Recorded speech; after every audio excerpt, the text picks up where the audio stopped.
For World Cancer Day 2025-2027, our United by Unique theme highlights the individuality of each cancer journey, advocating for health systems that place people at the center of care. Together, we're calling for a health system that treats the person, not just the disease, ensuring that everyone has a role in their care. Today is a special day because we have two experts that will share their stories about cancer. Would you like to introduce our guests to our viewers, Siska Becca? Of course, it would be my honor, Uli. We have the privilege of having our guests today in the studio to talk to us about World Cancer Day and also about the prevention and treatment of cancer in general. Good morning to Professor Dr. Suhartati Argadikusuma Gondowiardjo. Good morning, Prof. Good morning, Thank you Prof. so much. Everybody. Thank you for being here. Yeah, thank you. And also we have cancer survivor Mbak Gita Katarina also joining us. Mbak Gita, good morning. Good morning. Good morning. Thank you for having me. Of course, it's our pleasure. So maybe we can go to Prof first to talk about World Cancer Day. Now, as we mentioned before, World Cancer Day 2025 has the theme of United by Unique. And the theme focuses on the importance of personalized care for cancer patients. Prof, maybe you can tell us a little bit more about this theme that is used. Yes, thank you very much. But first of all, we will have to know that the number of cancer incidents is increasing and increasing, not only Indonesia, but it's also globally. For example, it is mentioned that until 2040, there will be increased 62 to 75% the cancer burden. In our region, we have the high Human Development Index, a group of cancer. In Southeast Asia, Prof? In Southeast Asia included. And what is the United by Unique? This is a very beautiful capture of the modern oncology. As we know that cancer is a chronic disease, a long time disease, and it has been, a patient has their own cancer journey due to the different genetic and molecular profile, as well as also environment. But not only that, but also the socio-cultural, socio-economic behavior of the family, behavior of the environment, and also the personality. So each cancer patient has their own cancer journey and also experience due to cancer. But by using this term, that means that even cancer is the universal challenges, how to solve it, but how to approach it depends on the individuality, the unique of the cases. And the second is by that theme, we call the collaboration.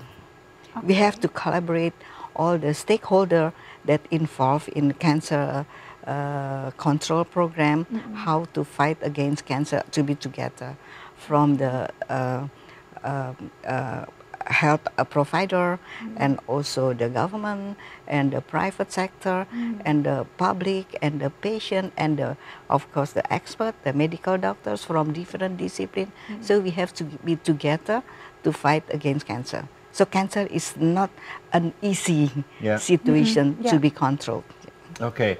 Now, before we go to Mbak Gita, I would like to dive in and focus on the professor first. So, Professor, in your experience at RSCM's Integrated Cancer Service, what are the most pressing disparities in cancer diagnosis and treatment in Indonesia, and what systemic changes are needed to bridge this gap? Yes, thank you very much for the question. You know that we aware that Indonesia is the archipelago country. It consists of more than 17,000 islands. That's true. Of course, it is easy that the cancer risk is uneven, is unequally distributed. In a big city like in Jakarta, of course, it's easy to find the old method of recent diagnosis technology, as well as the treatment. You know that the journey of cancer is started from the early detection and promotion, prevention, early detection, and diagnosis, treatment, rehabilitation, until the survivorship. We have our friends here, the survivor of cancer. So that means that's the so-called the journey of cancer. So it is easily find in the big city, but is of course is as I mentioned, is not easy to be distributed. So how to bridge that situation, how to close the gap? First, of course, to set up more cancer center anywhere, but also since that, can you imagine that, for example, our province, one province in our country can have different island. That's true. Right? Yeah. So it's not easy to have cancer's service. The facility of cancer service is not is a very expensive. It's quite expensive. Like I'm a radiation oncologist. To set up one radiotherapy facility for the treatment is not easy. So the second, I think, how to bridge is what from our experience to set up like a shelter house. Shelter house. Shelter house around the hospital for the patient who come from far away to stay there, because one thing that cancer treatment takes a long time, right? And the other thing that we have to have is about the national health insurance has to cover all the journey of cancer from A to Z. Yes, and also continuous improvement. We know that knowledge and skill have to be always upgraded. Because of the improvement growth of the technology, so it have to be improved also. And also the most important thing is the awareness of the public. The awareness of the primary doctor, how to make finding of the cancer cases, and for the public is how important to do the early detection, right? And then that's the most important, because until now, more than 70% of our cancer cases come in the advanced and locally advanced cases. So it's that means it's a bit too late. Okay. And what is the impact? The impact is is of course more suffer for the patient, and more complicated of the treatment, more costly. But on the other hand, the result of the treatment is not as if we do the earlier diagnostic. Not as effective. But Okay. if we do the early detection, can you imagine that more than 90% can be 5 years survival rate can be achieved for different type of cancer. And for a lot of people, we probably do not really understand what the symptoms of cancers, because sometimes we feel like it's just probably a common disease or something. It mimics other diseases. Yeah, that's, you're right. There are some cancer that symptomatically can be recognized as like a beginning of cancer, for example. But I have one message maybe, that if we have one symptom that cannot be improved with the conventional treatment, for example, we have to think more seriously and go to the doctors. So if the symptoms has been going on for a prolonged period, no matter how easy we think it would be, just check. Okay. Okay. All right. Now we've learned so much from Prof. For this short conversation, but now let's go to Mbak Gita. Before we talk more about your experience with cancer treatment, maybe you can tell us first about your cancer journey. When were you diagnosed? I was diagnosed on July 2022 when I was, living far away from the family and the close friend. So I was remember sitting alone in the doctor room, and then doctor, in Indonesia? No, in another country. In other country. Okay. And then doctor said, "I'm sorry, you have cancer." So it's like my world is like shattered. I yes, imagine. and then suddenly stop. Yeah, it's like cancer is turned my world upside down. What was the symptoms that you experienced at first that made you went to the doctor and checked at that time? So for my cancer of the type of cancer, so I have experienced like fatigue, And then for me, probably it's quite different from other because other probably lose weight. But for me, it's like, you know, I gain a weight even though I have, you know, like diet, exercise, and then also my cancer is endometrium. So the endometrium. Yes, endometrium cancer. So the symptom is like having a bleeding that, you know, like I assume it's because of the hormonal balance or stress of work. So, you know, like I need to make appointment right away if I had this symptom. But for me, it's just like, okay, just delaying on the appointment. Okay. All right. How long was the symptoms happening before you decided to go check to an oncologist, was it? Yes. Okay. Yes. It was about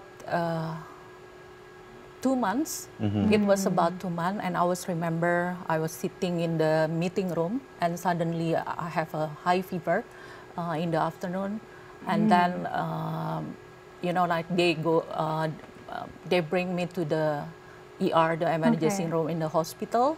And then I also, and then when they do the check and asking what kind of symptom do you have, that, you know, I have a bit cold, and then cold. Yeah. Okay. And then I also have experienced that, you know, like abdominal pain. Yes, abdominal pain, and then they you know, like they do like doing the MRI, and then yeah. And finally they said, doing the check for almost, because, you know, like in the country that I live before, it took time to meet the, you know, the expert first.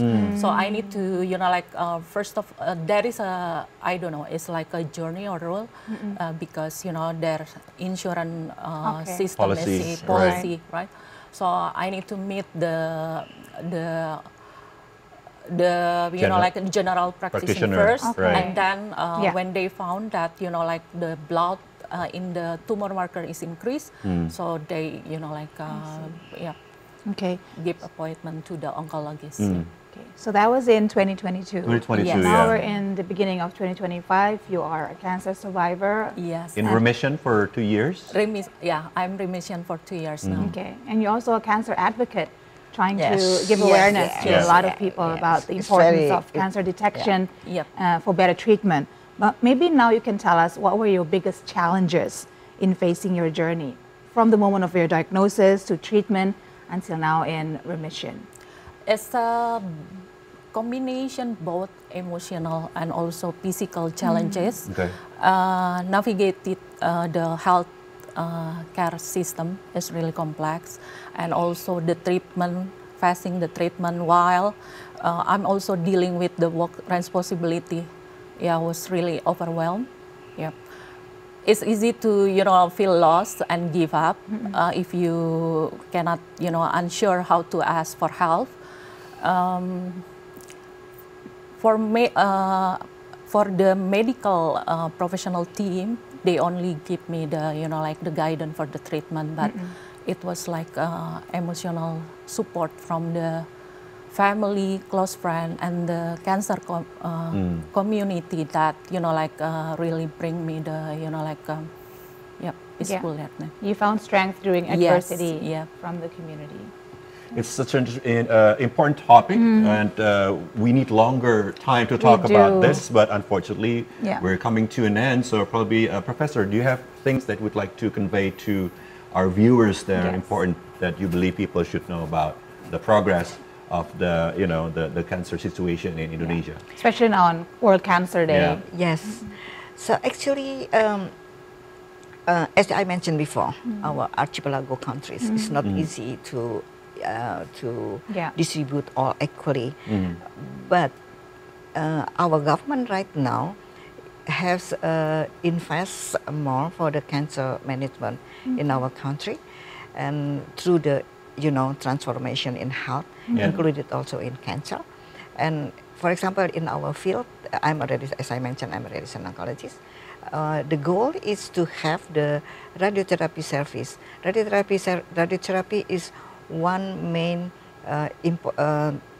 important treatment for cancer, like more than 50% of cancer patients need to be irradiated. Radiotherapy. Yeah. Yes. And then it so radiotherapy is different than chemotherapy? Different. Okay. Different.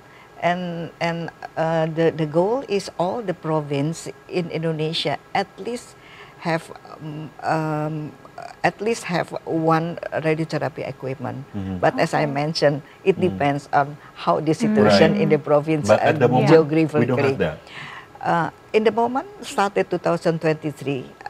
Still now we are working with the 16 province, but started 2023 we increased like more than 10 province. Okay.